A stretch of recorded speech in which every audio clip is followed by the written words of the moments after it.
Hi everyone, it's Jerry. I have a freestyle chess game to share with you. Freestyle being a more modern term for Fisher random chess or chess 960. On the white end, Magnus Carlsen playing against Fabiano Caruana. This is game one of two. They had a mini match with time controls 60 minutes with a 30-second increment throughout. This match was played on a yacht, the Silentworld Yacht in the Freeport, Singapore, just ahead of the 2024 World Chess Championship match between Liren and Gukesh. So for those keeping score at home, this is position 87. Carlsen begins with f4. This is the open your queen's eyes to target a weak pawn while also controlling an important center square attack.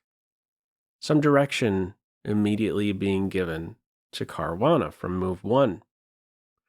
Whenever there's queens or bishops on these squares, this is possible from move 1. All it ever takes is one pawn move, and there you go. You are engaging with enemy camp. A7 is sensitive. Black shields the pressure on A7.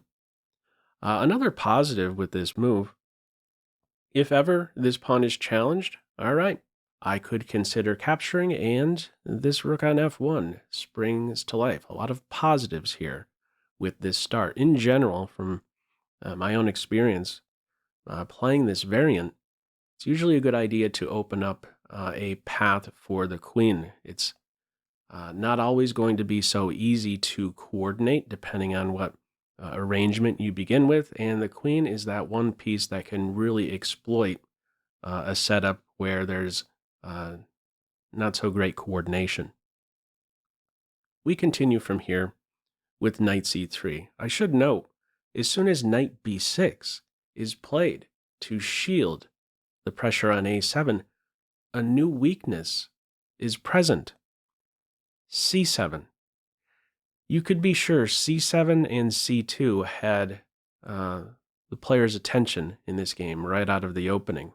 If not careful, if you playing here as black say, well, okay, knight c3, I'll go with a copycat-like move. Hang on. Watch out. This game could end just like that in 4 moves. Smothered mate style. So proceed with caution. Black is not so quick to deploy the knight to c6. I'm not saying a6 is the greatest move around. It's a bit awkward. You'd have to throw the knight back in the corner to defend that pawn. Certainly not the way to play. How does Caruana continue? Well, he puts his pawn on f5, so we have to be a bit careful about that a2 pawn. Follow up, knight b3. And from here, Caruana plays knight to a6, so he's watching over that c7 pawn. Once more, if you play knight to c6, knight b5 is pretty irritating. So the knight goes to the edge. So we're only 3 moves in, so there's an interesting shot of these players already 3 moves in. Cool feature here, they monitored their heart rate. Caruana, 3 moves in, heart rate of 115. Maybe already not so comfortable with his initial moves. Carlsen, on the other hand, Mr. Cool as a cucumber.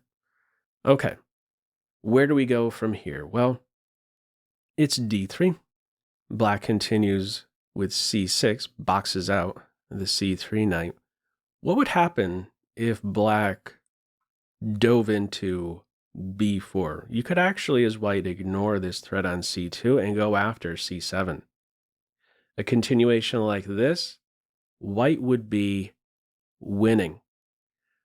Both kings would be running for their lives. If we throw each under the microscope here, the black king interferes much more with the black pieces than this guy does, getting in the way of the queen here. That's just a general point. A concrete reason why a variation like this would not be good for black is this queen move here. Look at how quick she can cause a problem targeting the knight. You want to save that knight? Here you go. Here's another quick way the game can simply end with this variant. Mate. All right. We do not have, in this game, knight b4. It is c6. And now b6 is a little sensitive, so he pinpoints the b6 square. From here, Caruana plays g5. So this is a super committal move. Not a requirement to play in this way. He's pitching a pawn here. He recognizes that he's going to lose some material over here. He's going to end up with a dark square bishop. He's putting pressure on a white pawn on a dark square. Another suggestion by the engine is to remain solid with g6, at least have a healthier structure once you're castled kingside. After a couple chops here on b6, it wants to continue with e5. We're going to see there's a huge difference between this g6 and g5 move. The king safety will be an issue for black because of this advance. g5 it is in this game. Follow up, f takes g. Black plays in the center. And follow up is g4. We're freeing this bishop. We're trying to influence this duo and influence the control black has over e4. f4 on board. Now we crash through on b6, winning a pawn. Black gets this guy back next. If you don't take right now, it'll be supported. So queen takes g5 follows. And the follow-up here, one of my favorite moves of this game. No castles here. It's knight to a5. Now, a move that may be appealing here, with queen h4 right around the corner, you may say to yourself, well, let me just castle. If you castle, f3 wouldn't be scary. This discovered check, the king scoots over, this tension will eventually resolve. This pawn will eventually be captured. What black could do, though, is play in the center with d5. And there's a couple things happening here. One, these pieces would be robbed of e4. And if white wants to now go for some attack against b7, there's a convenient defense in rook to d7. So Carlsen is, in short, not so quick to simply castle. He's going after the b7 pawn. He's okay going uncastled. Black castles, first of all. Notice now that the king and queen are on the same file, this is a poison pawn. There is rook g1 right away. Even if there isn't that skewer straight away, it's still super risky to take this pawn. Opposite sides castle's position, open file, super valuable for white. We continue now. No capture on b7. Bishop to e4. Black continues with queen h4 check. If d5 is played here, Carlsen's prepared to put the bishop right here. And he's cool with this capture, giving up a pawn. He's going to have a file to work with. How does black play it? He flicks in the check. King goes uncastled, slipping away to d2, queen e7, gearing up for this advance. To defend here, bishop f5. This will no longer hit with tempo. If you play d5 now, Carlsen can exchange on c8 and then capture away on b7. We continue with knight c5, knight e4, immediately challenged. Knight e6 is played here. If knight takes knight, the best way to recapture? With a pawn. Increasing your control over f5, and this king will soon just tuck himself away on c1, and the rook springs to life. Big difference here with the king positions. Safer white king. Black's move is knight e6. Knight is captured. Don't have to worry about any jumps here on d4. Follow up, knight takes b7.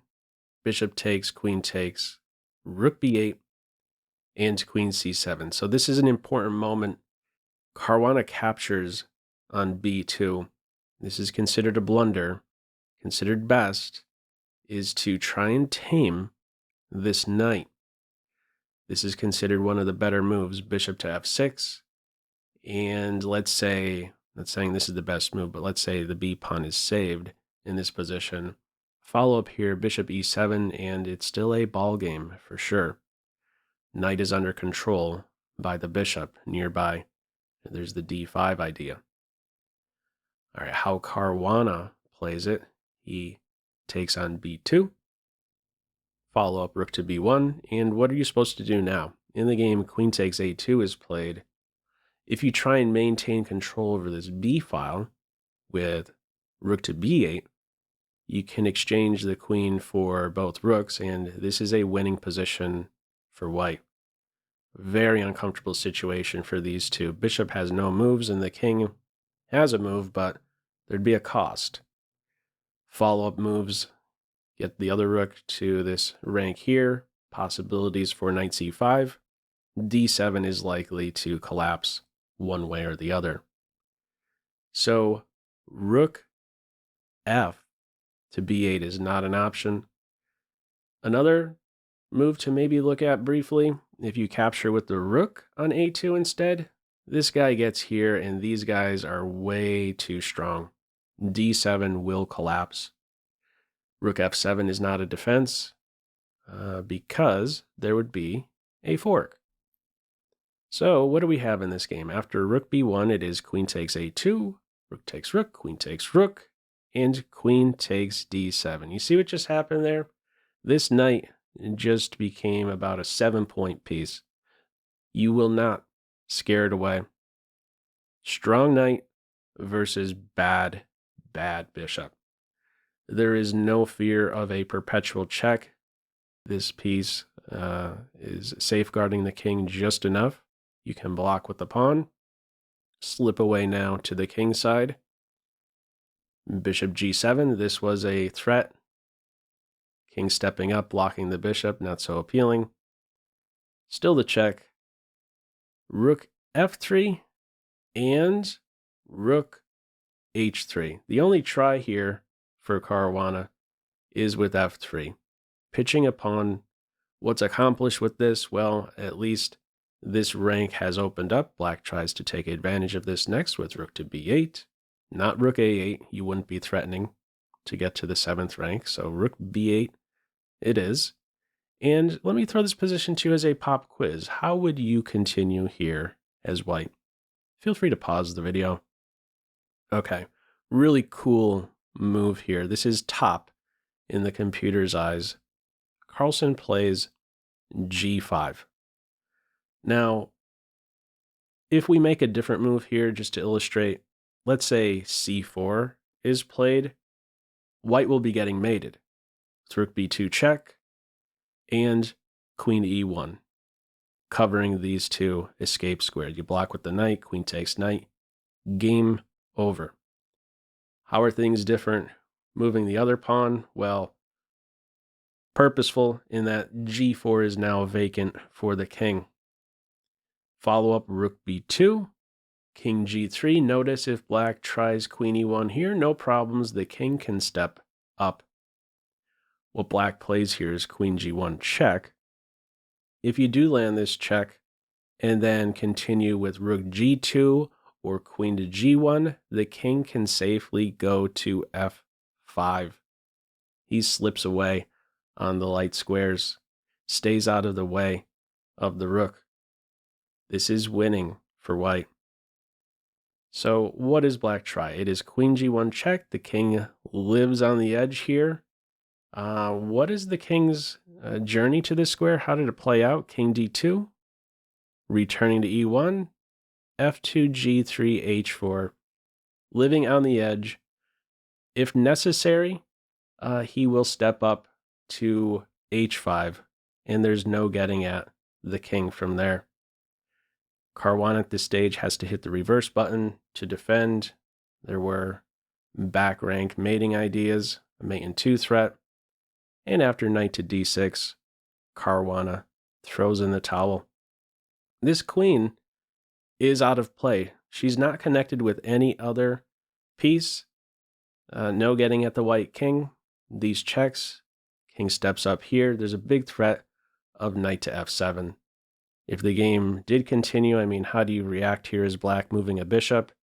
The knight still goes into f7. And regardless of where the king goes, knight h6 is very strong. King g8, this would be a double check followed by mate. And if king g7, this is powerful enough. There's two mate and one threats. No good way out here for Team Black. And maybe one day we will also see these players allow the game to end in a flashy fashion. Why not for the fans? Possible smothered mate. Okay, this one goes no further after knight d6. Caruana resigns. So, what did you think of this one? Feel free, as usual, to leave any feedback to this video in the comment section below. I hope you enjoyed it and maybe took a thing or two away. That's all for now. Take care.